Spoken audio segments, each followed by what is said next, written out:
Anupama serial में जानिए आगे क्या होगा।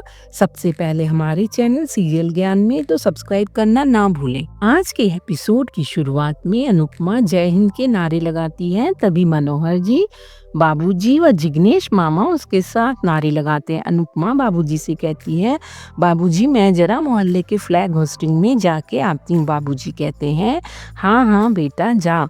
अनुपमा मनोहर जी को बताती है कि हम सब पहले भी अपने मोहल्ले में स्वतंत्रता दिवस बहुत धूमधाम से मनाते थे। सभी भारत माता के जयकारे लगाते हैं। अनुपमा सभी को स्वतंत्रता दिवस की बधाई देकर चली जाती है। उधर मोहल्ले में कचरे वाली सफाई कर रही होती है और एक औरत अपने बेटे के शर्ट पर झंडा लगा रही होती है। ये हमारे देश की आन बान शान है, वह औरत अपने बेटे को बताती है। वह औरत कचरे को जमीन पर फेंक देती है, तभी कचरे वाली आकर उसको कहती है, मैडम कचरे को डस्टबिन में डालिए ना। औरत गुस्से में कहती है, अब ये भी हमें ही करना होगा। अनुपमा औरत का यह रूप देखकर चौंक जाती है। वह उस औरत को 5 पन्नों का भाषण देती है। अनुपमा कहती है, क्या आप इंडिपेंडेंट डे का मतलब समझती हैं? और ये औरत कचरे वाली नहीं, इन्हें सफाई कर्मचारी कहा जाता है। आप जैसे लोग जो कचरा फेंकते हैं ना, उसे ये साफ करते हैं। इस तरह से तो आप कचरे वाली हुई ना। औरत कहती है, माइंड योर लैंग्वेज। अनुपमा कहती है, and you mind your attitude. Anupama कहती है, आप जैसे लोग ही बाहर विदेशों में जाकर हमारे देश का नाम खराब करते हैं, वह हमारे देश का नाम बदनाम करने की कोशिश करते हैं। तभी उस औरत का बेटा कचरे को उठाकर डस्टबिन में डाल देता है।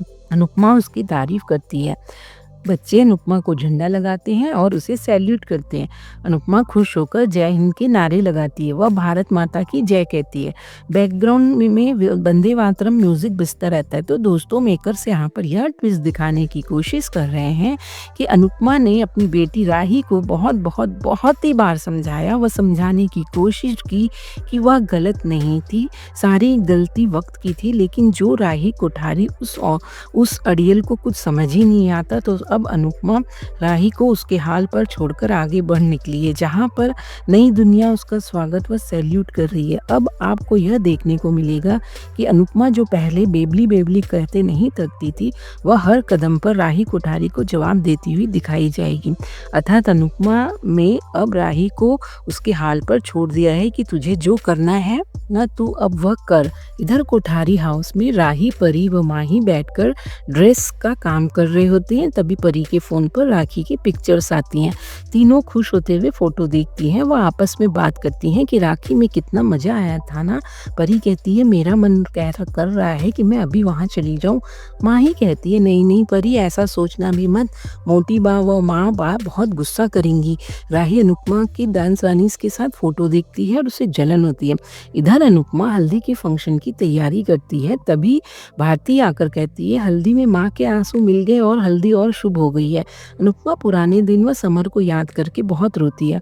अनुपमा कहती है, मैं तो शादी में बहुत नाचूंगी, चाहे कोई कुछ भी कहे। भारती कहती है, अन्नू ताई आपके परिवार में सब बहुत अच्छे हैं। भारती आगे कहती है, अन्नू ताई क्या ऐसा नहीं हो सकता कि प्रार्थना की शादी में उसके माता पिता आ जाएं, क्योंकि माता पिता के बिना या माता पिता का शादी में ना आना तो बद्दुआ के समान होता है। अनुपमा जाकर प्रार्थना को समझाती है और कहती है कि जा और उनसे माफ़ी मांग के वो अपने मम्मी पापा को मना। प्रार्थना अनुपमा से कहती है कि आप वहाँ मेरी हिम्मत बनकर चलेंगी, मुझे पता है आपके लिए यह कितना मुश्किल होगा। अनुपमा सोच में पड़ जाती है। उधर कोठारी हाउस में सभी हॉल में बैठे होते हैं। तभी गौतम आकर कहता है, डैड अगर कोई काम है तो मुझे बताइए, मैं कर देता हूँ। पराग कहता है, आप सबसे पहले जाकर अपने परिवार से मिलकर आइए, बहुत दिन हो गए हैं मिले हुए। गौतम कहता है, मुझे पता है कि आप मुझे यहाँ से जाने को क्यों कह रहे हैं, ताकि मैं आपकी बेटी की शादी में तो कोई तमाशा खड़ा ना कर दूँ ना, इसलिए। पराग कहते हैं, हाँ यही बात है। मोटी बात कहती है, जवाई जी जाएँ या ना जाए ये उनकी इच्छा है, मगर एक बात तय है कि हम इस शादी में नहीं जाएंगे, हमारा प्रार्थना से कोई रिश्ता नहीं है। तभी प्रार्थना आकर कहती है, खून के रिश्ते इतने आसानी से नहीं टूटते हैं मोटी बात। सभी हैरानी से प्रार्थना को देखते हैं। ख्याति कहती है, इस बार भी तुम अपने वकील को लेकर आई हो। वसुंधरा कहती है, कोई फ़ायदा नहीं है, जिसके होने से नहीं आ रहे हैं उसके कहने से आएंगे क्या भला। अनुपमा कहती है, अभी आप सब मेरी बात छोड़कर प्रार्थना की तरफ देखिए व उसकी बात सुनिए। प्रार्थना आप सभी के लिए अपने हाथों से कार्ड बनाकर लाई है। आप सभी शादी में ज़रूर आइए। सभी घरवाले प्रार्थना का कार्ड देखकर भावुक हो जाते हैं। प्रेम आगे बढ़कर कार्ड ले लेता है। तभी अनुपमा की नालायक और अड़ियल बेटी राही कहती है, प्रार्थना को तो घर का रास्ता पता था, तो प्रार्थना अकेले आ सकती थी, तो आप उसके साथ क्यों आई हैं और क्या करने आई हैं? अनुपमा कहती है, ये सवाल आप सभी अपने आप से पूछिए कि इस घर की इकलौती बेटी अपने ही घर में आने के लिए इतना घबराने क्यों लगती है और घबरा क्यों रही थी? क्यों अपने अपनों से ही बात करने के लिए हिम्मत नहीं जुटा पा रही थी? प्रार्थना सबसे कहती है, मैं यहाँ झगड़ा करने नहीं आई हूँ, बल्कि झगड़ा ख़त्म करने आई हूँ। प्रार्थना कहती है, बेटी की खुशियाँ तब तक पूरी नहीं होती जब तक मायके वाले उसे खुशी-खुशी विदा ना करें। प्रार्थना की बातों को सुनकर पराग भावुक होकर कुछ कहने ही वाला होता है या हाँ कहने वाला ही होता है। तभी वसुंधरा उसके सामने आ जाती है। वह कहती है, तूने जो गलती की है ना प्रार्थना, वो बहुत बड़ी है, उसे माफ़ नहीं किया जा सकता। सभी लोग हैरानी से मोटी बा की बातों को सुनते हैं। मोटी बा आगे कहती है, तूने तलाक लेकर हमारे खानदान की परंपरा को तोड़ा है, हमारा सर शर्म से झुकाया है ना। हम तेरी शादी में आएंगे ना, तुझे माफ़ करेंगे, ना ही तेरी शादी में आएंगे। तेरे भाई व भाभी शादी में आ रहे हैं ना, तो हम आए या ना आए इससे क्या फ़र्क पड़ता है? प्रार्थना कहती है, फ़र्क पड़ता है। बाप भाई भाभी माता पिता की जगह नहीं ले सकते। दोस्तों, अब मुझे कोई ये बताए कि वसुंधरा कोठारी इतने बड़े बड़े कांड करके बैठी है, वह परंपरा और परिवार की बात करती है। परिवार में से कोई उन्हें आईना क्यों नहीं दिखाता? क्यों परिवार के लोग मोटी बा के जुल्मों को सहते रहते हैं, जिसे खुद सही व गलत का ज्ञान नहीं है? वसुंधरा कोठारी के कांडों को अगर गिना जाए तो उंगलियां कम पड़ जाएंगी। पहले तो राही और प्रेम के लेटर को जलाना, और सबसे बड़ा कांड वो अपनी ही बेटी के झूठे केस में राघव को फंसा के बैठी है। ये सब चीज़ क्यों नहीं परिवार वाले याद करते हैं? इधर पराग प्रार्थना की बात सुनकर हैरान रह जाते हैं। प्रार्थना पराग से ढेर सारे सवाल करती है।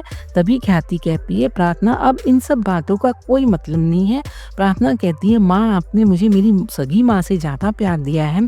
ख्याति कहती है, अगर तुम्हें मुझे माँ समझा होता ना, तो अपना दुख मुझे बताती, किसी बाहर वाले को नहीं बताती।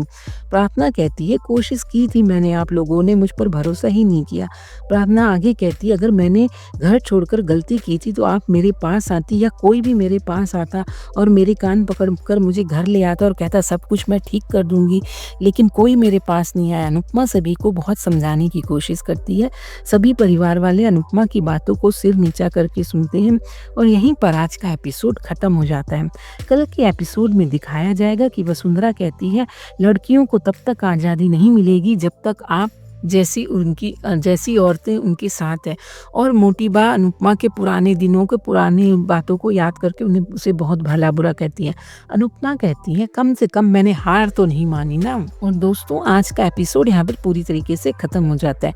आज का एपिसोड कैसा लगा कमेंट कर बताएं व अनुपमा के डेली अपडेट्स के लिए हमारे चैनल को लाइक व सब्सक्राइब करें, और हाँ, बेल आइकन दबाना ना भूलें।